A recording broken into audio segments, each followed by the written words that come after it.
Hello అండి, నమస్తే. Welcome to me Silas kitchen. ఈరోజు అద్భుతమైన హెల్దీ రెసిపీ అండి. ఎగ్గెయిన్. అదేంటంటే కరివేపాకు ఫుల్గా దొరికినప్పుడు మంచిగా పచ్చడి పెట్టుకోండి. అన్నిట్లోకి చాలా బాగుంటుంది. అన్నంలోకి బాగుంటుంది. రొట్టె, జొన్న రొట్టెలు వాటిలో మనకు ఒక్కోసారి ఏం తినాలో అర్థం కాదు. కరివేపాకు పచ్చడి నెక్స్ట్ లెవెల్ ఉంటుంది.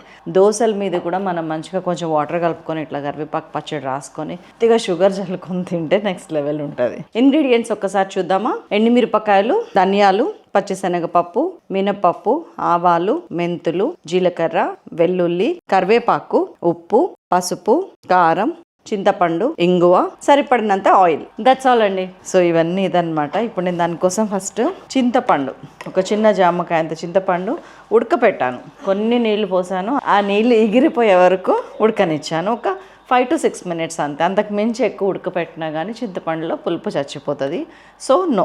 ఇప్పుడు దీన్ని మంచిగా గుజ్జు తీసుకొని వద్దాం. Part number 1 completed. Part number 2లో కొంచెం ఆయిల్ వేసి అన్నీ వేయించుకోవడం. మరింత కాదు, కొంచెమే. మీకు తెలుసు కరివేపాకు ఎంత మంచిది. అండ్ కూరలో కరివేపాకు తీసి పారేసినట్టు అందరు దాన్ని ఎట్లా తీసి పక్కకు పడేస్తారు. అలా కాకుండా ఇలా చేస్తే అందరు తింటారు. పిల్లలు, పెద్దలు, పిన్నలు అందరు తింటారు. చాలా బాగుంటుంది, చాలా మంచిది. ఫస్ట్ ఆఫ్ ఆల్ ఒకటి కాదు, రెండు కాదండి, 1,00,000 గుణాలు ఉన్నాయి కరివేపాకులో. మంచిగా కడిగి ఆరబెట్టుకున్న కరివేపాకుని ఇట్లాగా మీరు ఎంత పచ్చడి పెడదాం అనుకుంటున్నా, నేను 3 గుప్పెళ్ళు వాడుతున్నాను. అంతదానికి సరిగ్గా వాడండి. చాలా రేర్ కాంబినేషన్స్, క్వాలిటీస్ ఉన్నాయండి కరివేపాకులో. మన కంటి చూపుకి, బ్లడ్లో గ్లూకోజ్ స్థాయిలను నియంత్రిస్తుంది అంటారు చూసారు. డయాబెటిక్ పేషెంట్స్కి మందుల్లో కరివేపాకు చెట్టు వేర్లని వాడతారు, తెలుసా మీకు? ఆయుర్వేదాలో ఉంది అది. అట్లనే ఆ చెట్టు బెరడుని పాము కాటుకు కూడా యూజ్ చేస్తారంట. విషాన్ని హరించేస్తుంది అని అర్థం. అలాంటి బెరడులోంచి వచ్చిన చెట్టు ఆకులు ఎంత మంచివి అండి. ఇవన్నీ మనం మర్చిపోగా మన పిల్లలకి అసలు గుర్తు లేకుండా చేస్తున్నాం. ఇంకా జీర్ణక్రియకి, కంటి చూపుకి, జుట్టు మూలాల నుంచి, కుదుళ్ళ నుంచి బలంగా రావాలంటే కరివేపాకు. వీటన్నిటిని దృష్టిలో పెట్టుకొని దీని వాడకం, కరివేపాకు పొడి, కారము, కరివేపాకు పచ్చడి, కరివేపాకుని గ్రైండర్లో, మిక్సీలో వేసి ఆ ముక్కల్ని కర్రీస్లో వాడటం, అట్లాంటివి చేయండి. కర్రీస్లో తాలింపులో మీరు కరివేపాకు వేస్తారు కదా, 4 కరివేపాకు రెబ్బలు వేసినా కానీ పక్కకే వెళ్తాయి. అదే 4 కరివేపాకులని మిక్సీ వేసి చిన్నగా కట్ చేసి వేయండి, కడుపులోకి పోతాయి. మంచిది, మనకి వాసనే చాలా బాగుంది.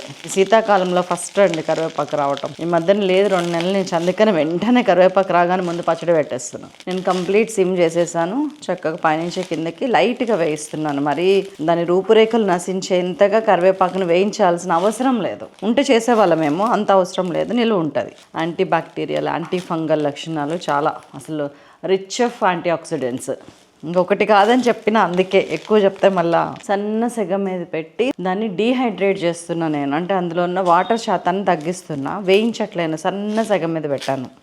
దాన్ని ఏమంటారు, ఆయిల్ డీప్ ఫ్రై చేయట్లేను. చూడండి, ఇట్లా చేయండి, వస్తుంది, కుదురుతుంది, బాగుంటుంది. నా ఉద్దేశం ఏంటంటే కరివేపాకు దాని ఒరిజినల్ ఫ్లేవర్ని కానీ, ఆ టెక్స్చర్ని కానీ, ఆ కలర్ని కానీ ఏది కోల్పోవద్దు, డీహైడ్రేట్ అవ్వాలి అని ట్రై చేస్తున్నాను నేను మన సైలాస్ కిచెన్లో పచ్చళ్ళు అన్నీ పెడుతున్నాం కదా, పొడులు పచ్చళ్ళు పెట్టినప్పుడు నా ఫ్రెండ్ వచ్చింది, పేరు చెప్పొద్దని చెప్పింది. ఫ్రెండ్ వచ్చింది, తను ఉండి ఒక 4-5 days అండి నాతో పాటు. డే అండ్ నైట్ తను కష్టపడింది నాతో పాటు. అంటే ఆ మోరల్ సపోర్ట్ ఉండింది అండ్ హెల్ప్ చేసింది నాకు అన్ని విషయాల్లో కూడా. She did a great job అనమాట. ఆ టైంలో నాకు చాలా సపోర్ట్ అవసరం ఉండే, అది she made it possible. Friends అట్లా ఉండాలండి నిజంగా. అవసరానికి అరే మేమున్నామని గుర్తుకొచ్చేటట్టు ఉండాలి. లేకపోతేనేమో కొంతమంది ఉంటారు చాలా సెల్ఫిష్ ఉంటారు, వాళ్ళ పని ఉంటేనే మాట్లాడతారు, అవతలకి అవసరం ఉన్నప్పుడు అసలు టచ్లోకి రారు, లేకపోతే ఏదో ఒక వంకలు చెప్తారు. ఇంకా అది ఇది అదేం ఫ్రెండ్షిప్ నాకు అర్థం కాదు. ఇంకా బెటర్ ఏంటంటే మన ఫ్రెండ్స్ విషయంలో ఎవరు మనకి యాప్ట్ ఉన్నారు, ఎవరు మనకి, మనం అసలు ముందు సెల్ఫిష్ ఉన్నామా, ఇన్ని ఆలోచించుకొని ఫ్రెండ్షిప్ చేస్తే బాగుంటుంది. చాలండి. చక్క కొన్ని మనం సైడ్కి వచ్చినాయి అన్నీ ఇట్లాగా అవుతున్నాయి, లోపల ఉన్నాయన్నీ ఆగిపోయినాయి. ఇప్పుడు మనం తీసి పక్కకేస్తే చేతితోటి ఇట్లా అంటే ఇట్లా నలిగిపోతాయి, అట్లా డ్రై అయినాయి, కలర్ పోలేదు. కానీ ఇంకొంచెం సేపు ఉంచితే పోయే ప్రమాదం ఉంది. ఈ టైంలో నేను తీసేస్తున్నాను. నాకు ఎనఫ్. గలగల ఈ చల్లారాకి ఇంకా గలగల అంటే ఆరిపోయినట్టు సూకా అవ్వలేదు, చూసారా?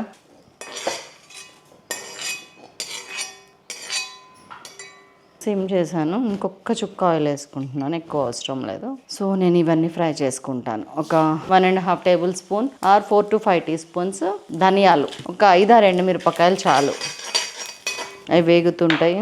ఇదిగోండి 1.5 టీ స్పూన్ మెంతులు, 1 టీ స్పూన్ జీలకర్ర, 1.5 టీ స్పూన్ ఆవాలు. నేను మెంతులు ఆవాలు ఈక్వల్గా వేసాను, జీలకర్ర కొంచెం తగ్గించాను, ఒక 1/2 టీ స్పూన్ అంతే. మీరు అదే క్వాంటిటీలో వేసుకోండి ఎంత వేసుకున్నా. మంచిగా అన్ని వేగి ఒక సువాసన రావాలి. మీకు సౌండ్ వస్తుంది కదా టింగ్ టింగ్ టింగ్ అని, ఇరిటేటింగ్. అంతా కూడా లో ఫ్లేమ్లో చేస్తున్నాను నేను. కాస్ట్ ఐరన్ కడాయిలో లో ఫ్లేమ్ మీద చేసేదానికి ఎంత వాల్యూ ఉంటుందంటే అంత వాల్యూ ఉంటుంది. చాలండి, నాకు మంచి వాసన వచ్చింది, వేగిపోయింది. బంద్ చేస్తున్నా. దీన్ని మెత్తగా గ్రైండ్ చేసుకొస్తాను. చింతపండు గుజ్జు తీసుకొస్తాను. ఇప్పుడు పోపు వేస్తాను ఇందులో. ఇది చల్లారే లోపల అవన్నీ రెడీ అవుతాయి. సో అన్నీ రెడీ. ఇదిగోండి మన పౌడర్ మిక్సీ చేసేసినాం, మసాలా అంతా. మసాలా మీన్స్ మనం వేయించింది. చింతపండు గుజ్జు తీసుకొని వచ్చినాం, మంచిగా సాలిడ్గా ఇంత పీచ్ అంతా తీసేసి తాలింపు గింజలతోటి రెడీగా ఉన్నాం. వేసేస్తున్నాం.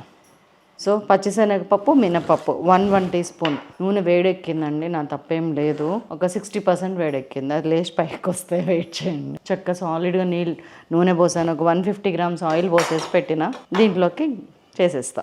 గ్రైండర్లో ఏమేమి వేస్తా అనేది కూడా చూద్దురు కానీ.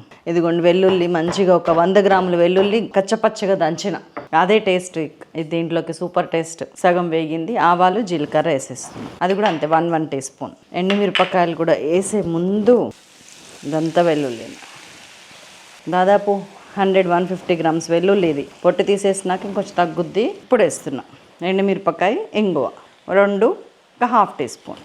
లైట్ బ్రౌన్ కలర్ రాగానే బంద్ చేస్తే ఆ వేడికి మిగతాది అయిపోతుంది.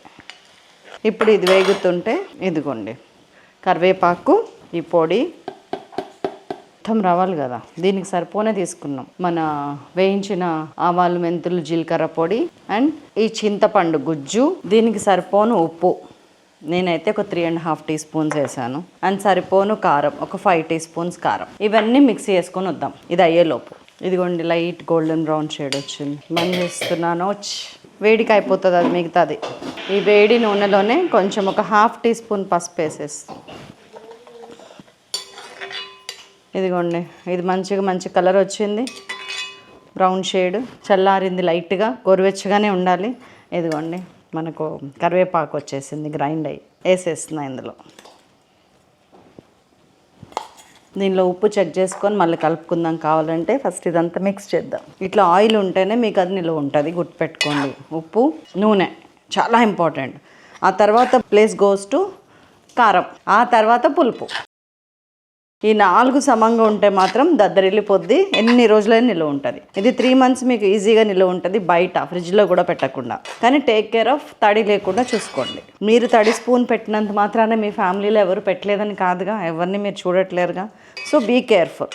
ఒకవేళ మీకు కొంచెం డౌట్ అనిపించినా ఫ్రిడ్జ్లో పెట్టుకొని కొంచెం బయట పెట్టుకోండి, సేఫ్ సైడ్. గుమ్మగుమ్మలాడే కరివేపాకు పచ్చడి రెడీ.